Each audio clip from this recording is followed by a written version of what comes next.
روزے اور صحت کے حوالے سے آج ہماری گفتگو کا موضوع ہے روزہ اور موٹاپے کی بیماری۔ ناظرین، موٹاپا ایک دنیا کی بہت بڑی بیماری ہے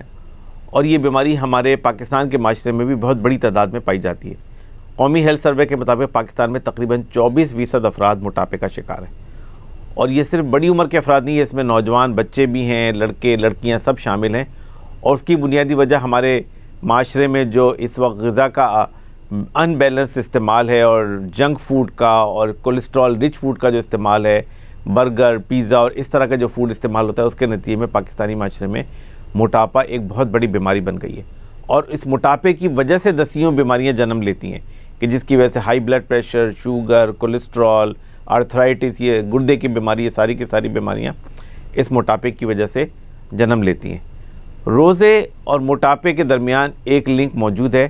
اور وہ یہ ہے کہ روزہ رکھنے کے نتیجے میں بالعموم دنیا بھر میں جو لوگ روزہ رکھتے ہیں ان کے موٹاپے کے اندر کمی آ جاتی ہے۔ بلکہ دنیا میں جو لوگ موٹاپے کی بیماری کا شکار ہیں، وہ اپنے موٹاپے کو کم کرنے کے لیے اور اپنے وزن کو کم کرنے کے لیے اس تھیراپی کا استعمال کرتے ہیں، جس کو اسٹارویشن تھیراپی کہتے ہیں۔ یہ ایک طرح کی فاسٹنگ ہوتی ہے کہ جس کے اندر ان لوگوں کو پورے دن بھوکا رکھا جاتا ہے، اور ان کو کاربوہائیڈریٹ کے بغیر غذائیں استعمال کی جاتی ہیں، ایسی غذائیں دی جاتی ہیں کہ جس میں کاربوہائیڈریٹ کم سے کم ہوتا ہے، اور اس کے نتیجے میں ان کا وزن کم ہونا شروع ہو جاتا ہے، اور ہر مہینے ان کا وزن 1-2 کلو 3 کلو تک کم ہو سکتا ہے اس تھیراپی کے نتیجے میں، اور کافی لوگ اپنا وزن اس کے نتیجے میں کم کرنے میں کامیاب ہو سکتے ہیں۔ تو رمضان کے مہینے میں جو لوگ روزے رکھتے ہیں اور جن کا وزن زیادہ ہے، وہ اگر اپنی غذا کے استعمال میں احتیاط کریں تو اپنے وزن میں کمی لا سکتے ہیں، خود بخود ایک ان کا رمضان کے مہینے میں ان کا جو ہے نا وزن کافی کم ہو سکتا ہے۔ لیکن اس کے لیے جو سب سے اہم چیز ہے وہ ان کی غذا کے استعمال کا طریقہ ہے۔ ایک بہت بڑا پرابلم جو ہم نے پاکستان میں دیکھا ہے وہ یہ کہ دنیا بھر میں تو فاسٹنگ ایک وزن کم کرنے کا راستہ ہوتا ہے، لیکن پاکستان میں بہت سارے مریض ایسے ہوتے ہیں کہ جن کے وزن بڑھ جاتے ہیں اس رمضان کے مہینے میں، اور اس کی بنیادی وجہ ہوتی ہے کہ روزے کے دوران جو بھوکا پیاسا رہنے کے بعد انسان کے اندر جو ایک بھوک اور طلب پیدا ہوتی ہے، تو لوگ پھر بے تحاشا غذا کا استعمال کرتے ہیں، اور ایسی غذا کا استعمال کرتے ہیں کہ جس سے وزن بڑھتا ہے۔ مثال کے طور پہ بہت زیادہ میٹھی چیزوں کا استعمال کرنا، شربت کا استعمال کرنا، یا کاربوہائیڈریٹ رچ فوڈ کا استعمال کرنا، یہ وہ چیزیں کہ جو وزن کے اندر اضافہ کرتی ہیں۔ تو ابھی ہر فرد کو اس بات کا اہتمام کرنا چاہیے کہ کم از کم رمضان کے مہینے میں اس کا وزن بڑھے تو نہ، منیمم مینٹین تو رکھنا چاہیے وزن۔ رمضان کو جو ہے نا وزن بڑھانے کا ذریعہ نہیں بننا چاہیے، کیونکہ وزن کا بڑھنا آپ کی صحت کے لیے نقصان دہ ہو سکتا ہے۔ تو کم سے کم لوگوں کو چاہیے کہ رمضان سے پہلے اپنا وزن کریں،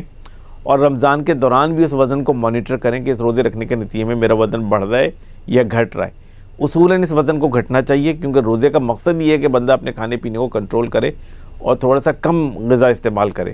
دوسری بات یہ ہے کہ روزے میں کن غذاؤں کا استعمال کیا جائے کہ جس کے نتیجے میں آپ کا وزن بڑھے نہ اور کنٹرول رہے۔ تو اس میں 3 چیزیں، ایک تو ہے کہ کاربوہائیڈریٹ کم استعمال ہونا چاہیے۔ یہ جو بہت لوگ شربت کا استعمال کرتے ہیں، خاص طور پہ چینی والا شربت، یہ وزن بڑھانے کا باعث بنتا ہے۔ سب سے بہترین یہ ہے کہ رمضان کے افطار کے دوران بندہ فروٹس اینڈ ویجیٹیبلز کا استعمال کرے، یہ سب سے بہتر ہے، اور زیادہ پانی کا استعمال کرے، اور تھوڑی بہت چیزیں جیسے چنے وغیرہ کھا سکتے ہیں، یہ اچھا ہے، صحت کے لیے نقصان دہ نہیں ہے، اور اس میں کولیسٹرول کم ہوتا ہے، پروٹین زیادہ ہوتا ہے۔ تو یہ وہ چیزیں ہیں کہ جو وزن کو کنٹرول کرنے میں مفید اور معاون ثابت ہو سکتی ہیں۔ لیکن اگر یہ سمجھیں کہ اگر اس رمضان کے مہینے میں اگر ہم نے اپنی غذا کا احتیاط نہیں کیا، اگر ہم نے اپنی غذا کو کنٹرول نہیں کیا، تو یہ رمضان ہمارے لیے نقصان دہ بن سکتا ہے۔ اور اگر یہ رمضان کے نتیجے میں اگر کسی کا وزن 4-5 کلو بڑھ جائے، تو آگے پھر اس وزن کو کم کرنا ایک بہت ہی محنت طلب کام ہے اور بہت ہی مشقت طلب کام ہے۔ تو اس لیے تمام افراد کو اس بات کا احساس کرنا چاہیے کہ رمضان کا مہینہ جب یہ آئے تو یہ عبادت ہماری صحت کے لیے مفید ہو، ہماری صحت کے لیے نقصان دہ نہ ہو۔ اور اس کا طریقہ ہمارے نبی کریم صلی اللہ علیہ وسلم نے ہمیں بتا دیا کہ روزہ تو بنیادی طور پر کم کھانے کا مہینہ ہے، تو ہمیں اپنے کھانے پینے میں احتیاط کرنی چاہیے۔ اسی طرح ایک اور چیز جو وزن کے لیے ضروری ہے وہ ریگولر ایکسرسائز ہے۔ جو لوگ ریگولر ایکسرسائز کرتے ہیں ان کو اس بات کا اہتمام کرنا چاہیے کہ رمضان میں بھی اپنی ایکسرسائز کا عمل جاری رکھیں، اس کو روکیں نہ۔ تو اپنی غذا کے استعمال کے ساتھ ساتھ اپنی ورزش کا روزانہ جو کام ہے معمول جاری رکھیں، تو اس کے نتیجے میں رمضان کا مہینہ ہماری صحت کے لیے مفید ہو جائے گا، اور اس کا لانگ ٹرم فائدہ ہماری صحت کو حاصل ہوگا۔ اگر ہم اپنا وزن 4-5 کلو کم کرنے میں کامیاب ہو جائیں، خاص طور پہ وہ لوگ کہ جو موٹاپے کا شکار ہیں،